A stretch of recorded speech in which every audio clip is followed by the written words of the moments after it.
Welcome to Cambridge English Language Institute. This is Ansar Ahmad and today's video I am going to talk about dyspepsia. Dyspepsia को हम indigestion भी कहते हैं या इसको उर्दू में बदहजमी भी कहते हैं। तो चलो स्टार्ट करते हैं कैसे क्या मुराद होते हैं। इसको हम कहते हैं indigestion। indigestion होता है। ये बेसिकली क्या होता है? पेन होता है, पेन और discomfort and the upper abdomen। कहाँ पे? in the upper abdomen। दर्द कहाँ पे होता है? upper abdomen में होता है। या हम ये कह सकते हैं डिस्कम्फर्ट, नॉट रिलैक्स फील करते हैं कहाँ पे? upper abdomen में। बड़ी बात आपने याद करना है कि this is not associated with structure abnormality. ये वो बीमारी नहीं है कि हमारे डाइजेस्टिव के स्ट्रक्चर में कोई फॉल्ट आया। ये बेसिकली क्या है? इसको हम डिस्पेप्सिया को हम डिस्क्राइब कर सकते हैं विद रिकरेंट से क्या मुराद होता है? रिकरेंट प्लस परसिस्टेंट, जिसको हम कहते हैं परसिस्टेंट indigestion दैट ऑकर हम कह सकते हैं ऑकर। यहां से इससे मुराद क्या होता है? रिकरेंट से मुराद है रिपीटेड, परसिस्टेंट कंसेक्यूटिव, जिसको हम कहते हैं indigestion ऑफ फूड।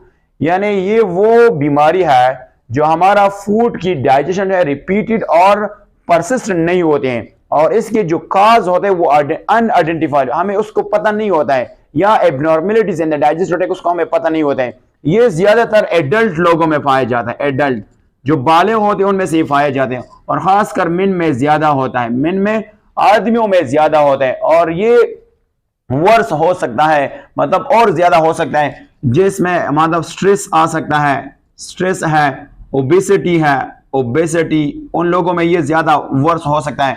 जो स्मोकिंग करता है उनमें से ये ज्यादा हो सकता है। इसके अलावा डाइट हाई रिच होता है जिसमें से फैटी फूड मौजूद होते हैं, तो उनमें से ये ज्यादा जो है ना वो ज्यादा हो सकते हैं। अगर हम यहाँ पे इसकी सिम्टम की बात कर लेते हैं तो हमारे पास इसकी जो सिम्टम है वो कौन कौन से हैं?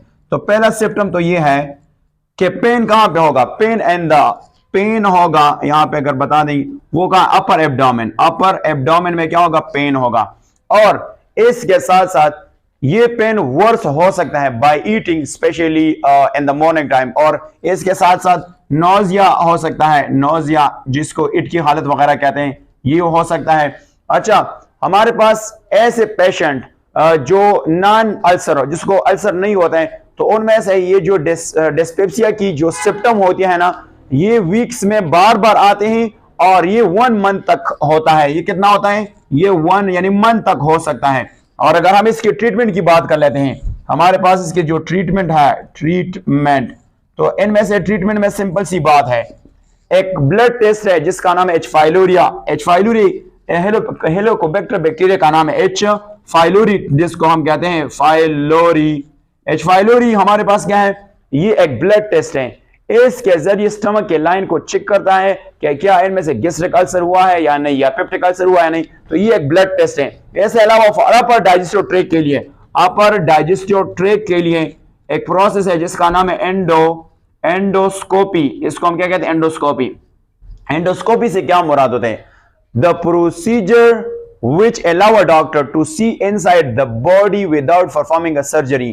ऐसा प्रोसेस जिसमें डॉक्टर एक जिस्म के अंदर देखते हैं विदाउट परफॉर्मिंग सर्जरी, कोई ऑपरेशन नहीं करते फिर भी बॉडी के अंदर जो है वो देखते हैं। तो ये हमारे पास क्या है? ये हमारे पास, और ये ट्रीटमेंट किसके लिए होता है? जब एब्नॉर्मलिटी हमारा कहां पे एब्नॉर्मलिटी होती है? गैस्ट्रोइंटेस्टाइनल ट्रैक्ट में होते हैं, माउथ से लेकर एनस तक। और अगर हम इसकी प्रिवेंशन की बात करेंगे तो हमारे पास इसकी प्रिवेंशन क्या है? यहां पे अगर मैं बता दूं प्रिवेंशन, हमारे पास क्या है? प्रिवेंशन। तो सबसे पहला बुक में लिखा है कि इसकी जो सिविरिटी होता है और इसकी जो स्पीड होता है वो बेसिकली क्या होता है? वो वेरी होता है, वो डिपेंड करता है कि कास्ट कौन सा है। तो सबसे पहले इसकी अगर हम प्रिवेंशन देखें तो प्रिवेंशन ये है कि ईटिंग करना है स्मॉल पोर्शन ऑफ फूड, थोड़ा सा फूड आपने खाना है एट रेगुलर इंटरवल्स, एक खास वक्फे के बाद जो है आपने खाना है, और ऐसा नहीं खाना है कि बहुत तेजी से खाते हैं, ऐसा नहीं कि आपका स्टमक जो है वो बढ़ जाते हैं। तो सबसे पहले आपने क्या करना है? ईटिंग करना है बट स्मॉल पोर्शन, ईटिंग करना है या स्मॉल पोर्शन जो है ना आपके बुक में लिखा है, आप इसको रीड आउट कर सकते हैं, बट स्लोली खाना है, नॉट विद स्पीडी खाना है। दूसरा हमारे पास जो पॉइंट है, ये पॉइंट नंबर 1 हुआ, पॉइंट नंबर 1 में आप कहते हैं आपने क्या करना है, अवॉइड करना है, इसको हम कहते हैं अवॉइड। अवॉइड करना है खाना जो है 3 घंटे पहले जब आप बेड में जाते हैं। क्यों? जब आप सोते हैं इससे पहले 3 घंटों में आपने खाना नहीं खाना है। क्यों? क्योंकि आपको स्टमक को टाइम मिल जाता है कि वो पूरा डाइजेस्ट करे फूड। तीसरा, आपने अवॉइड करना है कौन सी फूड, जो जिसमें से फैटी फूड होता है, जिसमें से फैटी फूड से फैट होता है, फॉर एग्जांपल बटर होता है, फॉर एग्जांपल हमारे पास फ्राइड फूड होता है, इसको आपने अवॉइड करना है। दूसरा, आपने ओवरकम करना है स्ट्रेस। अगर स्ट्रेस ज्यादा है तो इस स्ट्रेस को आपने क्या करना है, ओवरकम करना है। क्योंकि ये स्ट्रेस जो है ना, ये क्या करता है, ये डिस्कम्फर्ट पेन जो है वो काज करता है एब्डोमेन में। अगर हम यहाँ पे देखें तो आपके बुक में वर्ड एपिसोड, इससे मुराद इवेंट। इसके अलावा अगर आपका वेट ज्यादा है तो आपने वेट को क्या करना है, वेट को रिड्यूस करना है, वेट को क्या करना है, रिड्यूस करना है। दूसरा, आपने टाइट कपड़े वगैरह जो है वो नहीं पहनना है। और इसके साथ साथ लास्ट हमारा जो एक सिम्टम है वो क्या है कि आपने मेडिकेशन को अवॉइड करना है, मेडिकेशन को अवॉइड करना है, आपने दवाई नहीं लेना है। ऐसे मेडिकेशन इरिटेट आपका बुक में लिखा है जो तंग करता है डाइजेस्टिव सिस्टम को, फॉर एग्जांपल एस्पिरिन हो गया। इसके अलावा non steroidal anti inflammatory drugs जो होता है वो आपने नहीं लेना है। That's it.